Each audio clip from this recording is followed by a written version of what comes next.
Saat si kecil susah buang air besar atau BAB, Bunda mungkin seringkali jadi merasa khawatir dan gelisah ya. Apalagi kalau susah BAB-nya disertai juga dengan turunnya nafsu makan si kecil. Perutnya teraba keras, belum lagi kalau ia juga jadi lebih rewel daripada biasanya. Waduh, pusing juga ya Bun. Nah, supaya Bunda nggak pusing-pusing lagi mikirin gimana cara untuk mengatasinya, Bunda bisa ikuti panduan dasar mengatasi bayi susah BAB yang akan saya jelaskan dalam video berikut ini. Jadi, terus simak video ini sampai selesai ya Bun.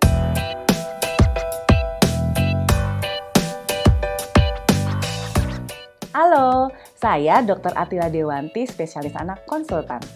Secara umum, Bunda bisa mewaspadai si kecil mengalami sembelit atau susah BAB kalau dia buang air besarnya kurang dari 2 kali dalam seminggu, atau jika frekuensi BAB-nya berkurang secara drastis. Selain itu, Bunda juga bisa mewaspadainya dari tanda-tanda berikut, seperti tinja yang keras dan kering, tinjanya berdarah atau terlihat kehitaman, si kecil jadi lebih sering menangis atau rewel dari sebelumnya, terus juga menolak makan atau menyusu. Perutnya teraba keras, serta jika ia terlihat sangat kesulitan saat BAB, misalnya nih ia mengejan keras hingga terlihat kesakitan, tapi tinjanya nggak keluar-keluar. Nah, apabila si kecil terlihat mengalami tanda-tanda tersebut, Bunda perlu waspada dan sebaiknya ikuti panduan dasar mengatasi bayi susah BAB ya. Penasaran seperti apa panduannya?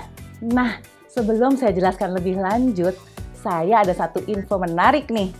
Kalau Bunda mau berkonsultasi langsung sama dokter spesialis anak soal masalah kesehatan si kecil, salah satunya seperti susah BAB ataupun masalah kesehatan lainnya, Bunda bisa loh menggunakan layanan telemedicine chat bersama dokter di aplikasi Alo Dokter. Yuk, download aplikasi Alo Dokter di Google Play maupun App Store sekarang juga ya Bun. Oke, kita balik ke pembahasan ya. Jadi nih, ada beberapa panduan dasar yang bisa Bunda ikuti untuk mengatasi bayi susah BAB. Yang pertama, perhatikan asupan yang dikonsumsi si kecil. Kalau dia masih ASI eksklusif, maka perhatikan makanan apa aja nih yang Bunda konsumsi sebelumnya. Sebab sebagian zat dari makanan atau minuman yang Bunda konsumsi bisa loh masuk ke dalam ASI yang si kecil minum. Dan mungkin aja si kecil nggak cocok sama makanan tertentu yang Bunda konsumsi. Nah, kalau si kecil minumnya susu formula, coba deh Bunda konsultasikan lagi ke dokter anak yang menangani si kecil. Bisa jadi si kecil nggak cocok sama jenis atau kandungan dari sufor yang lagi diminum. Biar nggak sembarangan ganti merek susu formula, lebih baik sih Bunda konsultasikan dulu ke dokter anaknya ya. Yang kedua, kalau si kecil udah mulai MPASI, Bunda bisa perhatikan juga nih apakah dalam MPASI-nya udah ada makanan yang mengandung serat atau belum. Walaupun ia belum butuh banyak serat, tapi serat tuh tetap diperlukan olehnya Bun. Salah satunya ya agar pencernaannya tetap sehat dan lancar. Berikan sumber serat dalam porsi perkenalan aja ya, nggak usah terlalu banyak, sambil tetap memastikan gizi MPASI-nya seimbang. Misalnya, kalau Bunda bikin bubur nasi dan ayam, boleh tuh dikasih sedikit wortel atau brokoli, supaya si kecil mendapat asupan serat yang bisa membantu melancarkan BAB-nya. Oh iya, saat memberikan MPASI, perhatikan juga tekstur makanan yang diberikan untuknya ya. Sebaiknya nih, jenis dan tekstur makanannya disesuaikan dengan kemampuan si kecil berdasarkan usianya. Jangan lupa juga untuk memperhatikan kualitas dan kesegaran bahan makanan yang digunakan untuk membuat MPASI-nya. Yang ketiga, pastikan kebutuhan cairan si kecil terpenuhi.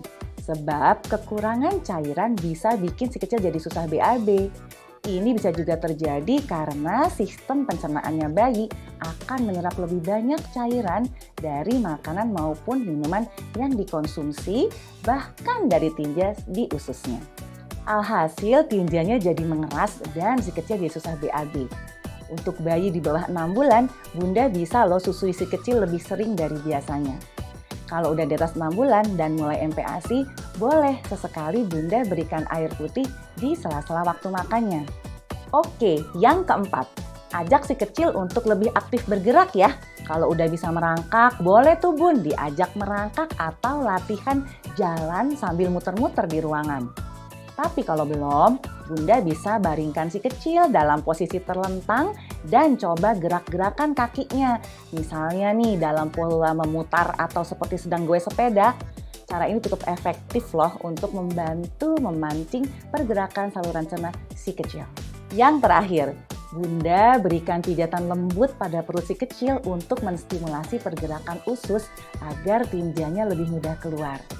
Caranya seperti ini, pijatlah si kecil pada bagian bawah pusar sekitar 3 jari dari pusar ya, dengan arah melingkar dari tengah keluar.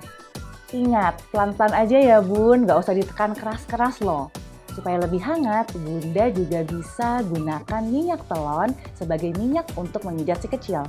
Kenapa? Karena minyak telon itu dibuat dari gabungan 3 minyak alami, yaitu minyak kayu putih, minyak kelapa, dan minyak adas yang kalau dikombinasikan dipercaya bisa memberikan rasa hangat yang nyaman untuk tubuh bayi, melembabkan kulit si kecil, membantu meredakan nyeri perut dan kembung, serta memberi aroma yang menenangkan sehingga dia jadi lebih rileks. Lebih baik lagi jika minyak telon yang Bunda pilih memiliki kandungan natural rodinol yang berfungsi untuk mencegah bayi dari gigitan nyamuk hingga 10 jam. Dengan begitu, keluhan susah BAB yang ia alami bisa berangsur membaik, plus ia pun bisa tidur lebih lama karena terhindar dari gigitan nyamuk. Itu tadi beberapa cara dan panduan dasar untuk mengatasi keluhan susah BAB pada bayi. Namun, apabila keluhan susah BAB si kecil nggak kunjung membaik, terlebih nih jika disertai dengan keluhan lainnya seperti demam, muntah, BAB berdarah atau berlendir, si kecil rewel berkepanjangan, atau terdapat luka dan benjolan di anusnya, perutnya tampak semakin membuncit dan keras, hingga berat badannya terus menurun, sebaiknya segera periksakan si kecil ke dokter ya Bun, agar ia bisa mendapatkan penanganan yang tepat. Oke deh, kayaknya segitu dulu ya informasi yang saya bisa sampaikan kali ini. Semoga bermanfaat ya buat bunda-bunda yang lagi menyaksikan.